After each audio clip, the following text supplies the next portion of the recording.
ఫిదా సినిమా చేసినప్పుడు ఏమనుకొని రాసినాం సార్ ఏం చెప్పు. ఎందుకంటే ఫిదా సినిమాకు మొత్తం మా ఊర్లోకి బండి కట్టుకొని పోయినాం మేము. 3 పార్లు తీసుకుపోయినా పోరలందరినీ. ఎందుకంటే వాళ్ళ పెద్దోళ్ళు తీసుకపోరు. చంద్రకన్ను తీసుకుపోవే పోరలందరినీ తోటి వస్తారంట. అంటే ఈ గల్లీల పోరల్ని, మా గల్లీల పోరల్ని ఒక పారి, అవతల గల్లీల పోరల్ని ఒక పారి, ఊర్ల పోరల్ని ఒకసారి 3 సార్లు బండ్లు కట్టించుకొని నేనే తీసుకుపోయినా. నేను అడగచ్చు మిమ్మల్ని. కరెక్ట్. ఆ సినిమా చేసినప్పుడు ఎందుకు చేసినావు సార్? అది ఒక అమ్మాయి కథ అని ఒక ఇంట్లో నేనే ఎందుకు పోవాలి అనే కథ, కానీ తెలంగాణ కథ, తెలంగాణ నేపథ్యంలో చేద్దామని. సో అండర్ కరెంట్ తెలంగాణ అది కథ. అమ్మాయి అత్తగారింటికి మేమే పోవాలి, మొగలు పోవద్దా ఎందుకు పోవాలని అట్లా చేసిండు సార్. మరి ఈ సినిమాలో రష్మిక ఒక పాత్ర చేసింది. నీ సావు నువ్వు సావు, నా సావు నేను చేస్తా అన్నది. గంట మాట అనిపించినావు సార్ పాపం ధనుష్ను. ఏమనలేదు ఆయన? ఏమనలేదు. ఆయన వీళ్ళ జీవితాల్లో ఆమె వచ్చేస్తుంది. వీడి మొరాన ఆమె అంటే చూస్తారు. సినిమా చూడాలి ఇట్లాంటిది. ఇక అంతే, వాళ్ళ సావు ఎందుకు చచ్చిండ్రు అనేది వాళ్ళ సినిమాలో చూడాలి. సార్ ఈ పిల్ల పాత్ర ఏముంటుంది సార్? మంచిగానే ఉన్నది. మంచిగా, చాలా మంచిగా ఉన్నది. చాలా మంచిగా కథలు మీకు చాలా ఎంజాయ్ చేస్తారనమాట ఆమె చూసి.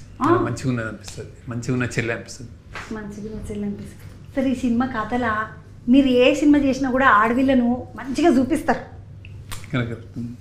హీరోయిన్ ఆనంగానే చిన్న చిన్న లంగలు వేసుకొని, చిన్న చిన్న బట్టలు వేసుకొని, ఎగురుడు దుంకుడు కాకుండా తిప్పి డుమ్లో కూడా మంచిగా షుడిదార్ వేసుకొని మంచిగా ఆడింది.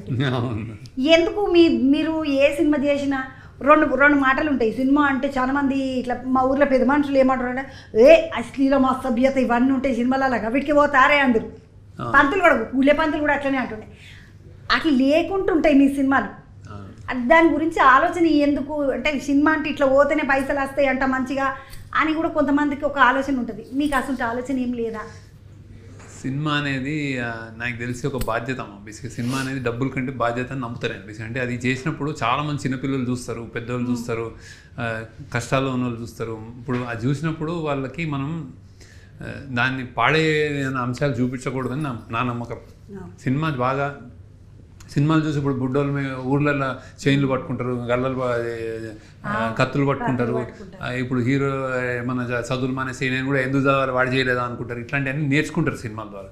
సో నేను ఆ ఎఫెక్ట్ సినిమా ఉంటుందని నేను కొంచెం ఇందులో జాగ్రత్త మంచి చూపిస్తే వాళ్ళు మంచిగా తయారవుతారని కొంచెం చెడుకు దూరంగా కొంచెం అని ప్రయత్నిస్తారు. అమ్మాయిల విషయం కానీ, స్టూడెంట్స్ కానీ ఏదన్నా. సో అట్లనే తీస్తా వచ్చిన. సో నాకేం ఇట్లా తీస్తే అని అట్లా తీస్తూ డబ్బులు సంపాదించవచ్చు అని నాకు డబ్బులు చేసినాను సినిమాలు. సో అదొక అట్లా వద్దాను. ఎందుకంటే నువ్వు చెప్పినది నిజమేస్తారు.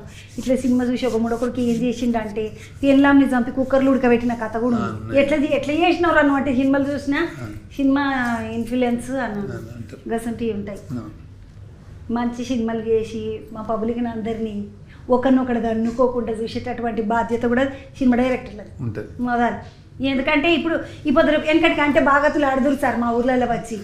మీకు మీ ఊర్లో ఉంటుండేనా ఇట్లా ఈ ఊరికి రాత్రిపూట వచ్చి భాగవతం ఆడితే రాత్రి కూర్చుంటే పొద్దుగల దాకా కథంతా నడుస్తుంది. రాముని కథ, కృష్ణుని కథ, భీముని కథ అనుకుంటా. ఇప్పుడు రాముడు లేడు, భీముడు లేడు, పూరలకి మొత్తం అంత సినిమాలేనా పోనేనా? అవునా కాదా సార్? ఇగో ఇసుంటి ఏదన్నా నేర్చుకుందాం, చదువుకుందాము, మంచిగా చూద్దాం అంటేనేమో 30 పనికిమాలిన సినిమాలు వస్తాయి, ఒక 3 మంచి సినిమాలు ఉంటాయి. ఈ మీ సినిమాలు మంచిగా ఉంటాయి కాబట్టి మీరంటే చాలా మందికి చాలా గౌరవం ఎక్కువ. ఈ నాగార్జున సార్ గురించి ఒక ముచ్చట అడగాలి.